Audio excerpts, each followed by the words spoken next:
Greetings, this is Let's Play Eternal Daughter, and I'm your host, Master Goffrin. Last time we successfully rallied the Grodol to our cause, and now we've returned to the Shulin Elder atop Blue Mountain to discover our next course of action. However, since the opportunity presents itself, let's farm up some ammos.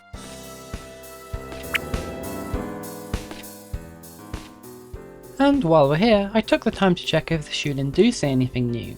They don't.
Contrary to what one might have anticipated, the Free Riders are our next targets.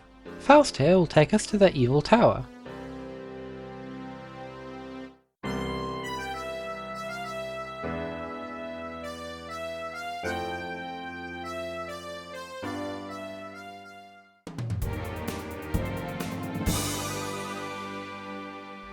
Interesting point, the only way you can't die in Eternal Daughter is by falling off the screen.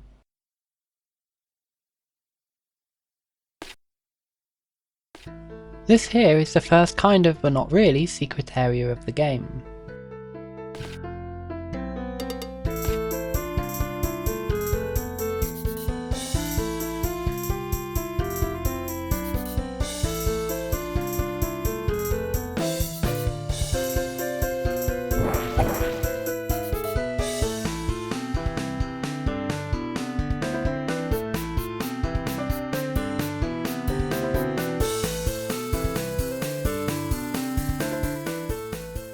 So we've managed to save Zorath. You can see this guy from the other side of these pillars, which is the only clue he even exists. Our only option now though is to go back the way we came, and in fact leap off. Thankfully, Faust catches us. Saving Zorath and speaking with the Elder has brought our completion ratio up to 50%, so this is technically the halfway point of the game. Now onwards into the tower. To the left here is the save point and the pillars from earlier, which are really easy to miss. The first obstacle in the Free Riders Tower are these suits of armour. You can jump over them technically, but sliding underneath them is far safer. Only their trident spear is dangerous, coming in at 3 damage. Next up are the Rim Ferrin. Like the mushrooms in the forest, they don't stop when you hit them. They pack more of a punch at 4 damage. Finally, there's the armour of Hansul. They follow a pattern of flip their mask, attack, block, float around a bit, repeat.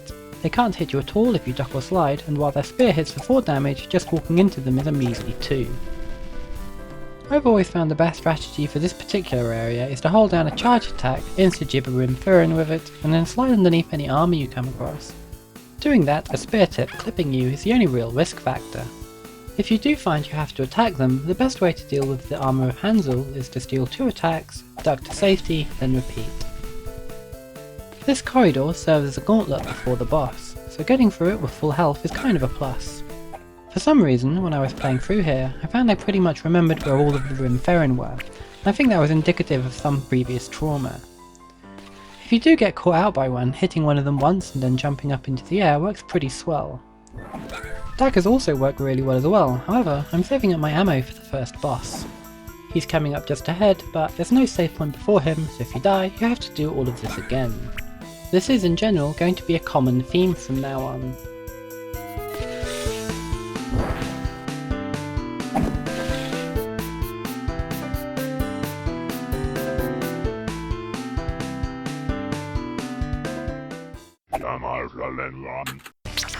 This here is Shulin. He has a shield of flies, shoots at you twice, and moves from one side of the screen to the other. He also periodically duplicates his fly, which moves towards you. The shield of flies are low enough that you must duck or slide underneath them, or you'll get hit when he moves across the screen. The chief difficulty with this boss is that he can duplicate flies forever, so if you don't deal with the dupe fly safely and quickly, you can get caught between it and him, which can quickly end the fight. Obviously, the goal here is to break down his shield, and thankfully the dupe flies always attack you and don't restore it. The flies rotate in a different direction when he changes from one side to the other, so when you get him down to 1 or 2 flies, they can often be out of your reach and it can be tough to capitalise on any opportunity to hit them. As a result, best practice is to probably save hammers up for this point, then nuke the last 2 flies down. Once they've all gone, Shulin is essentially a useless kitten whom you can destroy at your leisure.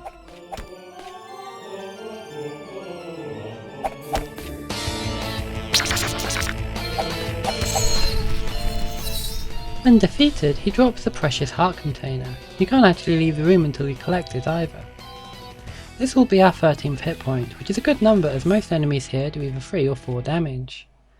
Once collected, a save point appears. Thankfully, this isn't a nightmarish consecutive gauntlet of bosses. And there's a small edit here where I cut out me deciding which save game to use. In addition to the previous enemies, Shul's Godfly bodyguards appear as a regular enemy now. They cycle between moving towards you and going around in a circle, and you really want to take them out when they're doing the circling bit if you have the choice. Combined with the Rim Ferrin, they're actually a bit of a menace. However, 2 daggers will kill the Ferrins, and unlike bullets, they don't vanish when you throw them off screen. As a result, I'll be pelting a lot of daggers down range to take out all the Ferrin ahead of time.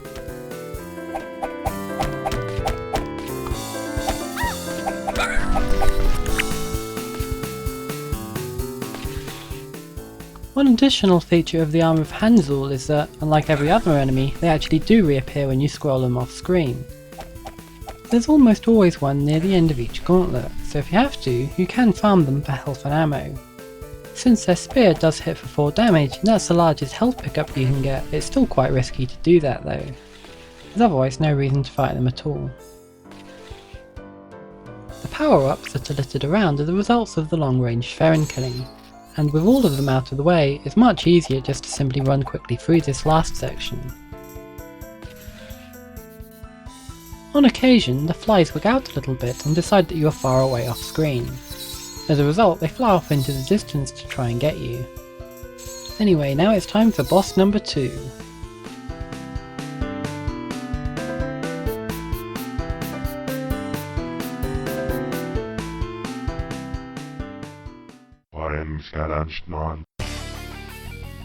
Mazurmura, like Hoff before him, isn't a straight up boss fight.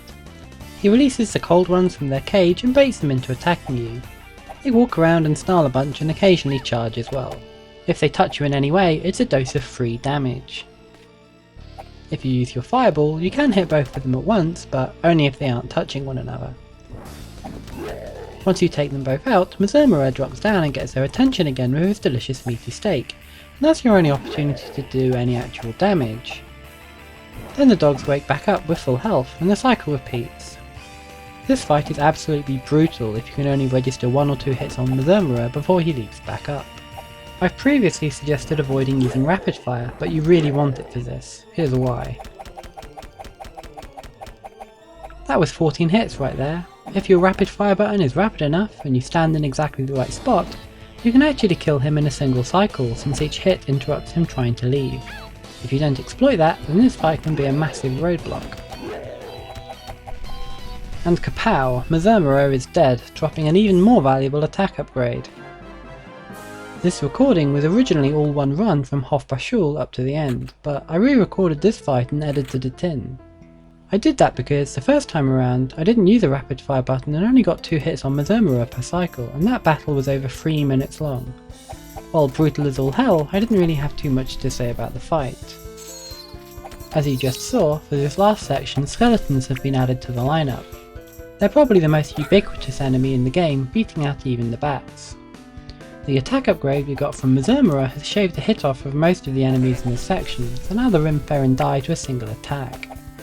Additionally, now that we're scrolling left to right, there's the opportunity to highlight a bug with the Godflies. If they're facing to the left when they get hit, they momentarily flip around and face right. As a result, that can actually stop them colliding with your attack swing, so when they flip back to the correct direction, you score another hit on them, flipping them around again. That happened quite a few times in the Hofbashul fight, where one fly even got hit 3 times by the same attack. Speaking of quote-unquote bugs, there's an additional though dangerous strategy you may adopt for the Mazurmura fight. As we now know, secondary weapons don't vanish when they travel off screen, so if you have a surplus of hammers, you can jump up and hurl them to the left where Mazurmura is sitting around casually waiting off screen. Though it takes about 20 or so hammers to kill him, if he dies when he is off screen, then that's where he drops his attack upgrade. Like Hofbashul's heart container, you can't leave until you collect it, so you can basically screw yourself over if you do that. It's also kind of cheating just a little bit maybe, but that boss is a dick, so it totally doesn't count. Anyway, by a rather literal process of elimination, we now know that the last rider we will face is Rajaman. He no longer has the power to arbitrarily make people explode, so let's see what he has in store.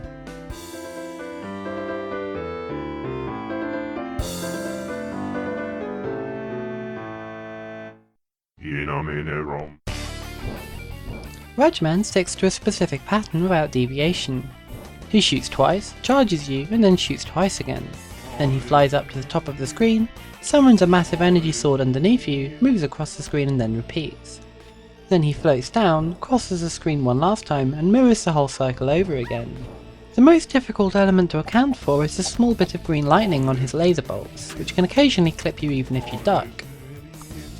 Otherwise, because of his fixed pattern and easy to avoid attacks, followed with the fact he doesn't have some form of infinite bodyguard to protect him, he's a lot easier to defeat than the other riders.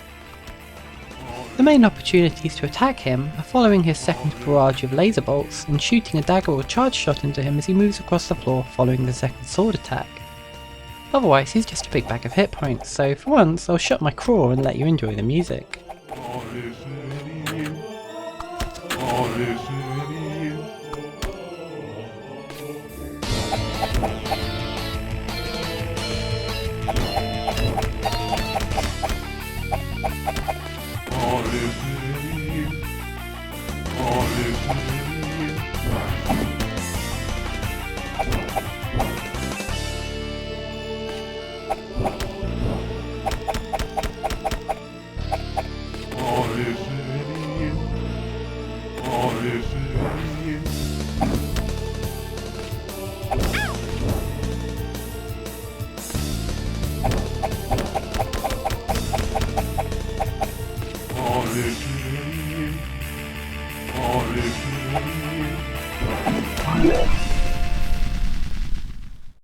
With Rajaman defeated, the last of the 3 riders has fallen.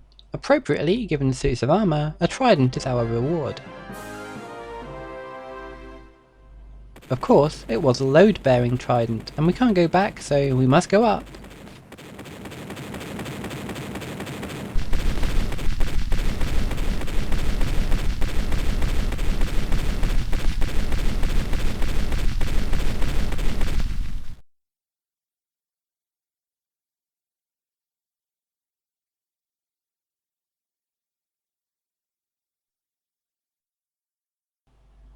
See you next time!